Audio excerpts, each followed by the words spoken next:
Hey guys, welcome back, it's Ripe again. In today's video, an entitled Karen and her brat robbed my electronics store and when confronted threatened to sue me. Karen ended up throwing a chair at me. Here is what happened, let's dive right into the story. So I own an electronics store. It's a franchise of a bigger chain of stores. I won't mention the brand for any legal reasons. I've owned said store for 5 years now, and I would say it's going quite well. Our sales are excellent, and from anonymous surveys that have been done, my employees all seem fairly happy with their work environment and life. We usually have either very techie nerds coming into the shop or a mom who has no clue what she is doing, so she brought her son along. The latter it was in this case. It was quite a quiet shift. I watched as the son dragged his mom into the store, pleading to show her something. There was no harm in it, so I just carried on doing some paperwork at the register. I watched as the son showed his mom some of our headphones, to which I could see her shake her head, clearly saying no to buying them. The teen sulked off after this, going over to the video games. The mother carried on looking at the headphones with a pained look on her face. Clearly she was not expecting them to cost so much. It was only as they were leaving the store that the situation became more dire. As they walked through the door, the alarm went off, so one of my security guards called them over. While this was happening, I quickly checked the cameras and saw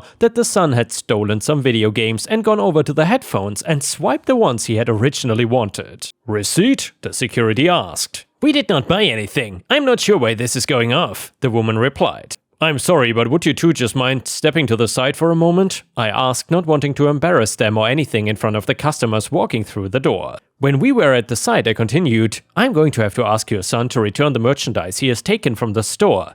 "What? You cannot just accuse someone of that!" The woman, suddenly very angry, screamed. "Here," I said and showed her the footage. She was silent for a minute and I thought that perhaps she was gonna apologize or something along those lines, but instead she followed up with, "But we are allowed to take all of that, did Mark not tell you?" I was utterly confused and I think that's what she wanted, so she could further explain. "Mark?" "Yeah, Mark, you know, the owner of this store. He agreed to let us take what we want. We are very good friends." She ended that with a wink. Me being the owner and not being called Mark saw right through this plan. "Hand over the merchandise now." "Did you not hear me? We don't have to." The woman amped up her volume once more, and although he was the thief, I felt bad for the son. "Look guys, I'm the owner of this store, so I can assure you that deal was never made," I stated. "What? Well, how dare you embarrass me like that? You could have stopped me saying all of that, but no, you just wanted me to feel ashamed, huh?" Damn, she seemed to have an answer to everything. "I'm sorry, sir. Look, here are the items." The boy looked ashamed and embarrassed of his mother's actions, so was starting to take the items out of his bag. "No, son, keep them. We deserve to keep them after how much this horrible man just embarrassed us for no good reason." The woman was getting louder and louder. "Mom, please, you're making it worse," the boy whispered. "Jeremy, shut up. If it wasn't for you, we wouldn't be in the mess, and you deserve those items." "I can ring you guys up if you want to buy them," I told them, knowing that she wouldn't agree to this. "How dare you? Are you trying to steal money from us by making us pay for something we could be getting for free?" The woman was getting redder. "It's not stealing what?" I began. "You know, this is absolutely outrageous. I could sue you. In fact, I think I actually will." She seemed proud of that statement. "Listen, if you hand over the items now, nothing will happen. I won't get the authorities or anything. We can all just go on with our day." "Mom, please, let's just go." The son once again tried handing over the stolen items, which this time I quickly took and put them aside. "Hey, give those back right now!" The woman screamed and launched for said items. My security guard stepped in between her and the items. "Ma'am, please leave now," said security spoke, staring down at her in a menacing way. "Are you trying to threaten me?" She began and suddenly screamed, "Oh, assault! That was assault!" At this point, nearly everyone in the store had left, and the ones who stayed were only there for the drama. "If you don't give up those items for free, I'm gonna sue you!" She screamed, and when she saw that I was not handing them over, she did something even crazier. Suddenly, she was off running around the store. She was pushing over all the stands and breaking anything she could. My security was quickly running around after her, but she was quite fast. I called the police while her son was just next to me looking very ashamed. When the police arrived, she was still running around like a mad woman. "Thank goodness you're here! These men are trying to hurt me! He is chasing me!" She panted as she went over to them. Her hand was clasping a gaming chair that she had dragged around with her. "Ma'am, did you cause all of this destruction?" one of the officers asked. "Well, not on purpose," she exclaimed. The officers looked around and saw the mess, and they also saw how two of my customers were cowering in the corner. Clearly, they could not find a way out and did not want to get hit by flying objects. They looked utterly terrified, but soon enough one of the officers went over and took their statements, bringing them outside and allowing them to calm down. Seeing the way the officers were looking around, the woman quickly grabbed the chair and threw it at me with full force. I barely had any time to move out of the way, and so it slammed into me. I fell to the floor immediately with a loud thud. Thinking the officers were distracted, she made a run for the door, completely forgetting that she had a son apparently. The officers grabbed her and cuffed her straight away. While this was happening, I slowly got up from the floor. "You cannot do this! Uncuff me immediately! I deserve my freedom and my son deserves those games!" She screamed and started thrashing around. The cops pulled her outside and into a cop car before they came back inside to talk to me. They took my statement and then got to me to show them the security footage of it all happening, all the while faint screaming of the woman outside could be heard. "Do you want to press charges?" one of them asked. "Yes, definitely." The boy was also spoken to. I did not tell them that he stole from the store in the first place. He would have clearly have enough on his plate after all of this to deal with a criminal record too. I think he ended up being placed in foster care, and his mother was not fit to care for him and also would not be able to because she ended up going to jail for her actions. She was fined for $15,000 to pay for the damages done to the store. This event also caused an influx of customers to my store, which I was very grateful for. Of course, she is also banned permanently from my business. And the next one is an Am I the A-hole story. So I, 31 male, have lived at the same home for 2 years and I'm very friendly with my neighbors. They are nice people, married couple in their late 40s with one 10-year-old daughter and 14-year-old son. Every weekend since I've lived there, they like to have a small get-together with their family. Not a big party, but they do grill out on their porch, play music and chat. It's never more than 10 people and honestly, it never bothered me. Music is always off by 10 PM and they don't get rowdy or anything. My family is not close like that, so it actually feels nice that they do it every weekend, and sometimes they've invited me over for a burger. Like I said, nice people. My sister, 27 female, is having problems with her boyfriend and she doesn't want to stay at their place right now, so here she is. The past month she complained about my neighbors and how annoying they are. She does not know how I stand it and I should tell them something. However, I've literally got no problem with it and I told her they are not doing anything bad. Well, a couple of weeks ago I was approached by the husband and he apologized for being so rude. Had no idea what he was talking about. He said my wife complained to him about their loud music the other weekend and me and her both have gotten extremely annoyed by it. She threatened to call the police if they kept this up because they are disturbing the peace. Well, suffice to say, I was pretty red from both anger and embarrassment, so I explained to him that I have no problems with that and she is my sister, not my wife. Apparently, she said that so that they would take her seriously as the owner of the house. My sister refused to apologize and said she absolutely would call the police because they need to learn to not be annoying with their music. So that is when I told her to look somewhere else to stay if she's gonna cause problems with my neighbors. Right now she is couch surfing between friends and my family is pissed that I was willing to kick her out of my home over issues with my neighbors. My parents are far, so of course they cannot take her, and because I'm the only person close to her, they feel like I'm not being a very good brother for caring more about this than my sister having somewhere to stay. I feel like I'm in a way justified in not wanting her to create problems between our houses, but at the same time, yeah, she does not have a place to stay right now. So, am I the a-hole? And yeah, Ripe Stars, I would say to OP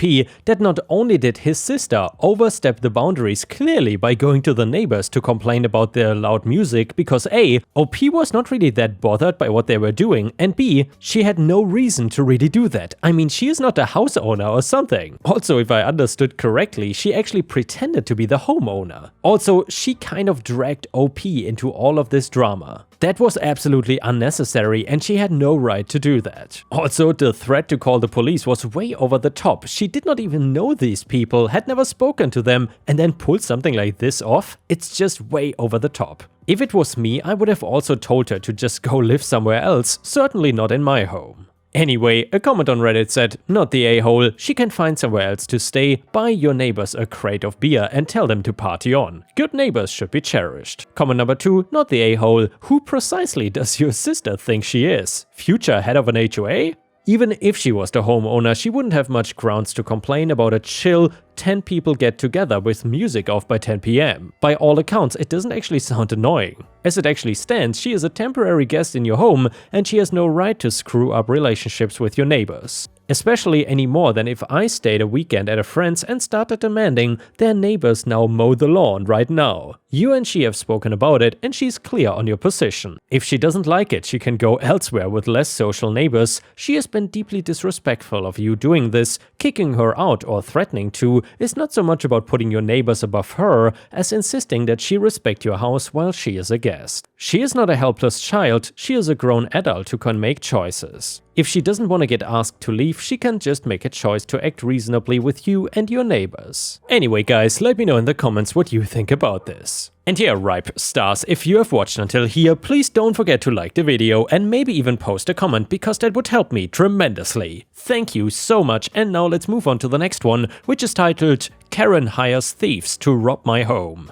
So I live with my wife Hannah in a home we bought soon after we got married. The neighborhood is perfect because the people around us are just friendly enough to invite us to dinners or other events, but not so friendly that they cannot respect our boundaries. There's one neighbor that is an exception to this, but I'll get to her later. I would not call the two of us wealthy by any means, but we don't struggle to get by. My wife has always loved jewelry, and I typically get her a new bracelet or necklace for her birthday because it's something I know she appreciates and wants. She loves to dress up for things, even if the event in question is a more casual one, and I love that about her. I don't usually buy her the most expensive jewelry, but instead I look for certain colors or designs that remind me of her or something she likes. For example, last year I got her a gold necklace with the charm of a ballet dancer because she had been telling me about the ballet classes she took as a child and how much she enjoyed them. They look pretty, but the majority of their value comes from the sentimentality and not the actual cost. Our neighbor across the street has been a constant source of trouble for us.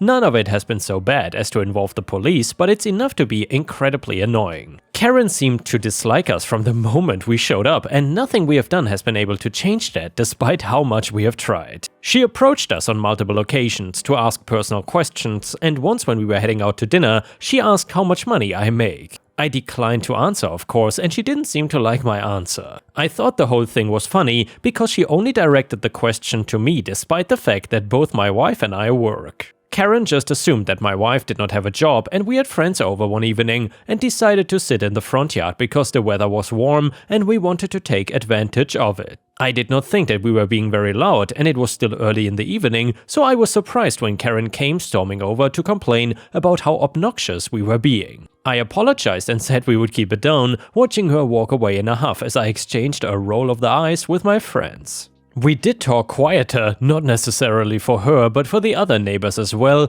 but Hannah ended up telling a particularly funny joke that caused us to break out in a fit of laughter. Apparently that was too much for Karen, and she came over yet again to shout at us. I wanted to tell her that she was being way more disruptive than any of us, but I had a feeling she would not be very receptive to that. We all just agreed to go back inside and she left us alone. Clearly, we never had a good relationship with her, but we normally got judgmental looks from her when we left the house or the occasional rude comment. I had no idea why she seemed so enraptured by us when we were on our way to a restaurant or going to spend the day at a museum, but some part of me always assumed she was jealous because we had each other and she did not seem to have a partner to share her time with. We planned a weekend getaway to the beach and we were getting the car packed when Karen approached us. I looked up at her and asked if she needed something and she gave me her classic glare. I was about ready to turn around and leave when she abruptly asked where we were going. I thought about telling her, but I didn't see any reason why she needed to know, so I simply told her we were going on a short trip. She nodded and walked away, which left me feeling confused. I had expected her to say something like, "Have a nice trip" or "Drive safe," but she instead said absolutely nothing.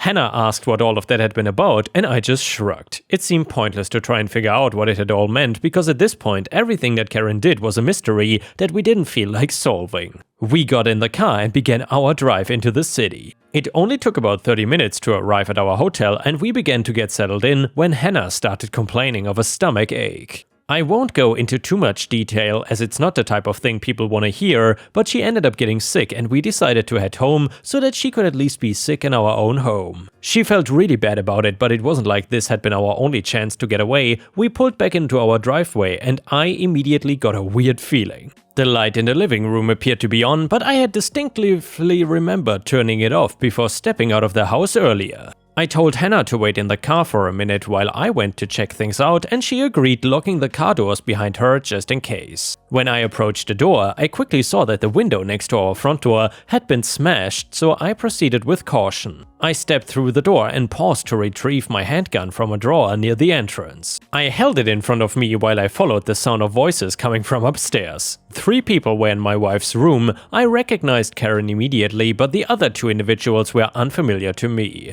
They were wearing all black and had gloves on their hands as they stuffed jewelry into a bag they had brought. I cleared my throat and all 3 of them turned to face me with a start. Me, what are you doing in my house? Man number 1, you said they were going to be gone. Karen, what are you doing here? Me, it's my house, I have every right to be here. Man 2, look, how about we just get out of your way and you don't call the police? Me, no way, you guys are gonna stay right here. I pulled out my phone and called the police while keeping the gun pointed at them. Karen screamed at me the whole time I was on the phone, but I just ignored her as I explained what was going on to the dispatcher. It didn't take long for cop cars to stop in front of the house and officers to enter as I called down for them. Officer, what's going on here? Me, I came home with my wife to find them in my house going through her jewelry. Officer, would you mind putting the gun down, sir? Me, of course. Karen, don't listen to him. He's a liar and this is my property that he's trespassing on. Officer, could I get some ID from all of you? Karen, you don't need my ID. This is my house. How dare you act like I'm some sort of criminal? Officer, ma'am, you need to calm down. She kept screaming even as I took out my ID and gave it to the officers. The 2 men that were with her confessed everything as they did not want to get into more trouble than they already were since they had been arrested for petty theft in the past. Thankfully, Karen's story fell apart pretty quickly once the police were able to prove that I was the current homeowner and not her. She thought that Hannah and I were rich and that all the jewelry she had was real gold and silver that could be worth thousands of dollars. She found out the hard way how wrong she was. I pressed charges on all of them and we are still waiting for their sentencing to see how long they will be in jail.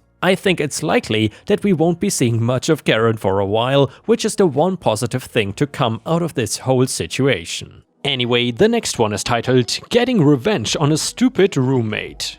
This happened pretty recently. I, 26 male, just moved into a place with a friend turned roommate. His name is Kyle, 29 male. I had finally saved up enough to move out to my own place and Kyle's lease was going to be up soon at his current apartment, so we agreed to move in together. After a few months of looking for a place we could afford, we found a decent duplex. Now, I moved in a couple of weeks before he did since I had less stuff to move and he still had another month on his lease to fulfill. I got most of my stuff in to the point where I could comfortably live in it, but I still had stuff to move. Even now I do, but that's not important. Kyle had a lot more to move, which makes sense as he was also bringing his cat. His cats lived in an apartment with Kyle all her life, so moving into a place with access to the outdoors on top of a completely new town must have been quite a shock for her. The weekend they moved in, we spent a good few hours moving in a lot of the big stuff, furniture, bed, electronics, etc., while I was keeping a very close eye on the cat since I was worried she would try to escape somehow. Kyle reassured me that she would be fine since she's never tried to run on him. Having lived with a couple of cats prior to moving, cats which love to be outside, I was a little skeptical, but I figured he knows his cat better than I do, so I just went with it. After helping him move in his first couple of waves of stuff, I had to go visit my mom and sister for a while, since I was helping them with some other stuff. About an hour later, I get a call from Kyle, who sounds absolutely hysterical on the phone, saying that the cat got out. I was surprised and also confused because he was pretty adamant about how good she was about that. He followed it up with, "Now, I don't want to point fingers because that won't solve anything, but there is a possibility that you might have left the door open." I know he was trying really hard not to use the words, "You did it!" but that hurt nonetheless. Because 1, I left before him and his friends were done moving stuff in. 2nd, he had no concrete proof that I was the one who did it, or even any reason to suspect that I would have been the one to do it. Number 3, He said he never saw the cat leave, and out of everyone there, I was the most cautious about her leaving, even suggesting locking her in a bedroom for a while until we were done moving stuff in. So after hearing him understandably wail on the phone for 10 minutes, he asked me to print some flyers for a lost cat. I did not have any way of doing it at that moment, so I was going to wait until I got back home. The whole time I tried calling him to tell him to leave her litter box outside, leave some food outside, etc. And when I got home, I see at least 8 different pieces of plastic covered with wet cat food in front of the house, plus her litter box on the steps, and still no sign of her. I know that the cat needed some time to adjust to a new neighborhood and environment, but I thought that was a little odd. A minute later, I was bringing in some stuff I got from my mom's place to the basement. For some reason I remembered that my cats used to love to hide in the strangest places in the basement, and I would always spend a good hour or so looking for them. So I decided to take a look around the basement real quick. A minute later, I find the cat curled up underneath the basement steps looking stressed and disgruntled. I called Kyle up a minute later so that I could tell him the good news. When I called him, he was still sounding like an absolute train wreck, and apparently he went so far as to tell everyone within a 4-house vicinity to keep an eye out for his cat, including some random people at the park. Kyle means well, but he's one of those guys you expect to see a story about on r/stories about Kevin someday. And then he said, "I had to spread the word somehow after somebody let my cat out." Staring the cat right in the face, I asked, "Are you sure you checked everywhere, Kyle?" "Yeah, I will literally bet you a month's worth of rent that she's not in that house." "You're that confident, huh?" "Yeah." Petty revenge activated. Now, this was kind of mean since I was terrorizing a distraught pet owner, but he pissed me off a bit when he accused me of losing his cat with no proof whatsoever, so I decided to follow it up with, "You're on."